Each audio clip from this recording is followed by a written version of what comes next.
Here's something that'll blow your mind. If you had invested just $1,000 in Amazon when it went public in 1997, you'd have over $2 million today. But most people trying to find the next Amazon are actually destroying their wealth instead of building it. That's such a crucial point. Everyone wants to find that unicorn investment, but chasing those dreams usually leads to losses. What if we focused on strategies that actually work instead? You know, I was just reading about a fascinating study that showed nearly 80% of day traders lose money in their first year. But here's the thing. The most successful investors often use surprisingly simple strategies.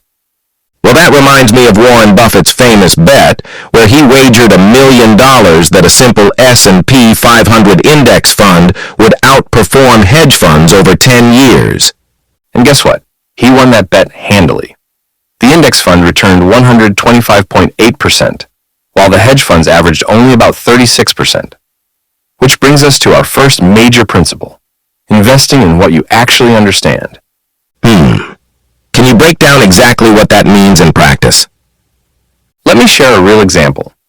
I have this friend in cybersecurity who noticed, back in 2019, that companies were dramatically increasing their security spending. She understood the technology, knew the major players, and invested accordingly. Oh man, with the pandemic hitting right after, I bet that worked out pretty well for her. Those investments nearly tripled because she understood something fundamental about the industry that wasn't obvious to outsiders. But here's what's really interesting. She wasn't trying to time the market or make a quick buck. She saw a clear trend developing in her field of expertise. That's exactly why Peter Lynch always said to invest in what you know. He actually got some of his best investment ideas just by observing what his family was buying at the mall.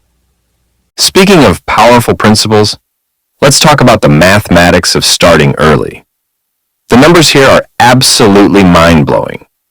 If you start investing $200 monthly at age 25 with a 7% annual return, you'd have about $525,000 by age 65.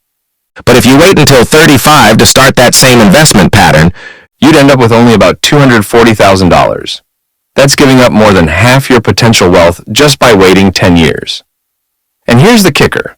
The early starter only invested $24,000 more in total, but ended up with $285,000 more. You know what's fascinating about compound interest? Einstein supposedly called it the eighth wonder of the world, saying those who understand it earn it, those who don't pay it. And that brings us to another crucial point. Diversification. But not the way most people think about it. I was talking to a portfolio manager who showed me research suggesting that once you get beyond 30 to 40 stocks, you're actually hurting your potential returns. That makes so much sense when you think about it. It's like trying to order everything on a restaurant menu instead of focusing on the best dishes. Here's a better way to think about diversification. Instead of counting the number of investments, think about exposure to different economic scenarios. You want investments that will perform differently during inflation, recession, growth periods, and so on. Well, that's a much more sophisticated approach than just buying a bit of everything and hoping for the best. Let me share something that really changed my perspective on this. Studies have shown that investors who check their portfolios daily have significantly worse returns than those who review quarterly. The frequent checkers make more emotional decisions based on short-term movements. That reminds me of the old saying that watching your investment portfolio should be like watching paint dry. If it's exciting, you're probably doing something wrong. And here's where automation becomes your best friend. Setting up automatic transfers and using dollar cost averaging removes the emotional decision-making from the equation. I actually keep a written investment policy statement that outlines my strategy and what would have to happen for me to make major changes. Now that's interesting, creating a system to protect yourself from your own worst impulses. The data on market timing is particularly revealing. If you miss just the 10 best days in the market over the past 20 years, your returns would be cut nearly in half, and most of those best days happen right after the worst days. So trying to time the market is basically guaranteeing you'll miss out on some of the biggest gains. Exactly right. And here's what ties everything together.